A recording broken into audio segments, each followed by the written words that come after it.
Hey, welcome back. I'm really glad you're here today because we're going to talk about something that a lot of people experience, but almost nobody admits out loud. You know that feeling when you fall for someone and suddenly you can't say no to them anymore. You start prioritizing them over everything, even when it hurts you. People around you start warning you, saying things like, hey, he's taking advantage of your feelings, or she knows you're into her. That's why she acts that way. In Japan, there's a phrase for that. Horeta yomi, being weakened by love. It means your feelings make you unable to speak your truth or set boundaries. And honestly, it's more common than you think. You might not use the phrase horeta yomi in daily life, but you've probably felt it. That strange mix of affection and fear, love, but also the anxiety of losing that love. Suddenly, you allow things you normally wouldn't. You say, it's fine, I don't mind, even when you do. You start shrinking yourself just to keep the peace. You forgive too easily. You compromise too much. And at some point, you stop recognizing yourself. Today, I want to talk to you about that feeling, why it happens, how it quietly takes control of your relationship, and most importantly, how to get your balance back without killing the love you feel. Because having feelings isn't the problem. Losing yourself is. So take a breath, grab a drink, sit back, and let's talk honestly. First, let's define it clearly. What does horeta joami really mean? It's the moment when your love for someone starts overpowering your ability to say no. When your fear of losing them becomes stronger than your desire to protect your own peace. That's it. It's not about being weak as a person. It's about being emotionally captured, not by manipulation alone, but by your own hope for love.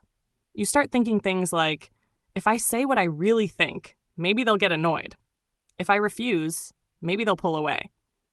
I don't want to be difficult. I just want them to be happy. Sounds innocent, right? But that's how it begins. Little by little, you forget that love is supposed to feel like security, not nervous performance. And here's something people rarely say. Horeta joami doesn't always start from the other person's manipulation. Sometimes it starts from your own longing to be chosen. You want to be loved so much that you start bending your own shape. Let's talk about how this shows up in real behavior. Maybe you'll recognize yourself in some of these. You always say, it's okay, whatever you want, even when you have a preference. You check your phone too often, waiting for their reply. You cancel your own plans easily just because they suddenly had free time. They ask for favors, and even if it's inconvenient, you say yes without hesitation. They make small selfish comments or jokes, and you laugh it off even if it hurts. You tell your friends, no, it's fine, he's just busy, even when you're clearly waiting and hurting. Sometimes your friends see it more clearly than you do. They might say, aren't you giving too much? Or he knows you like him. He's taking advantage.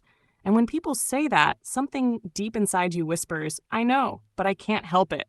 That whisper, that's exactly what horyomi is. Let's talk about the psychology behind it. Why do we fall into this state? The core emotion is simple: fear of losing love. When you're deeply into someone, your survival brain treats that relationship like a source of emotional safety. Losing it feels dangerous, so you begin to compromise, not because you're foolish, but because your heart is trying to avoid emotional loss. Your brain tells you, stay agreeable, stay pleasant, don't trigger conflict. You start thinking love must be maintained through constant effort, constant softness. But what you don't realize is that love built on fear creates imbalance. You love, you fear, you comply, they get used to it. You love more to keep stability, they expect more. And slowly a silent hierarchy forms. You don't even notice the shift. They don't even notice it either. But the energy changes. Now let's be real. Some partners do take advantage of this. Not always because they're evil, sometimes simply because humans respond to patterns. If someone always gives, it's easy to keep receiving. That's just how people are. But some people consciously or unconsciously lean into your horeta wami. Here are warning signs. They test your boundaries with small selfish requests. They say things like, but you love me, right? Then do this. They joke about how soft you are, yet keep relying on it. They get irritated when you say no, even once. They assume you'll always be available without asking. If someone acts like your love is a guarantee of your obedience, that is no longer love, That is possession. Let's talk scenarios. Imagine this.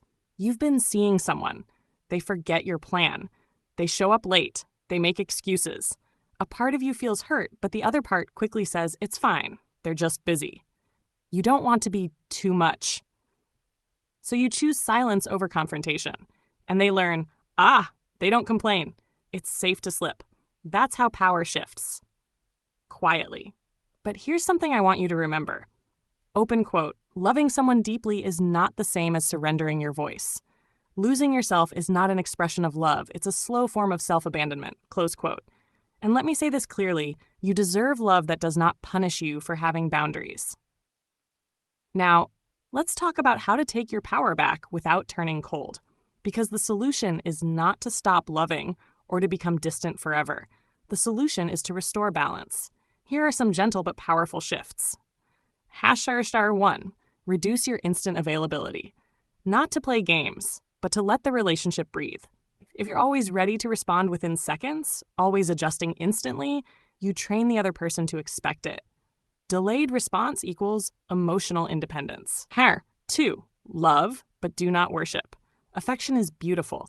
Worship is dangerous. You're not supposed to act like you're lucky just to be chosen. You are also choosing. Your love has value. 3, do not rush to please. Pause, then respond. The pause is everything. Instead of automatically saying yes, breathe. Ask yourself, do I truly want this? That moment of awareness is where power returns. 4, let your no be calm, not dramatic. You don't need to fight. A simple, gentle no is one of the most confident acts of love. I care about you, but I won't do that. That tone changes dynamics completely. 5, if needed, step back, not to punish, but to reset. Space is not distance. Space is clarity. When emotions calm, respect returns. And if respect does not return, then distance was the right move. Now here's something powerful. Habits of Hoitajomi can be changed. Not by becoming cold, but by remembering who you were before fear made you bend. Ask yourself, if I wasn't afraid of losing them, would I still say yes? If I truly believed I am worthy of equal love, how would I respond here? That question alone can change everything. Let's talk about healthy love for a moment. In a balanced relationship, both people compromise, but not at the cost of self-respect. Both give, but not because they fear losing love. Boundaries exist, not to separate love, but to protect it. No is okay. I feel differently is okay. Can we talk about this is okay. You don't need someone perfect. You need someone who, when you say that hurt, doesn't joke but listens. Before we wrap up, let me say this directly. If you've ever loved someone so much that you forgot yourself, if you've ever smiled while breaking inside just to keep someone happy, if you've ever said it's fine when it wasn't, you are not weak. You simply loved without being taught how to protect yourself while loving. Now you know. So from here, love deeply, but keep your center. Give, but don't disappear. Care, but don't erase your needs. Let love be a choice, not your only oxygen. Thank you for staying with me until the end. If this spoke to you, take a moment later today, just a quiet moment to ask yourself, what part of me have I been silencing in love? Start there. That is where your power is sleeping. If you felt seen, you're not alone. And if you're ready to learn how to love without losing yourself, stick around. I've got more to share next time. Thanks for watching. Take care of your heart, and I'll see you in the next one.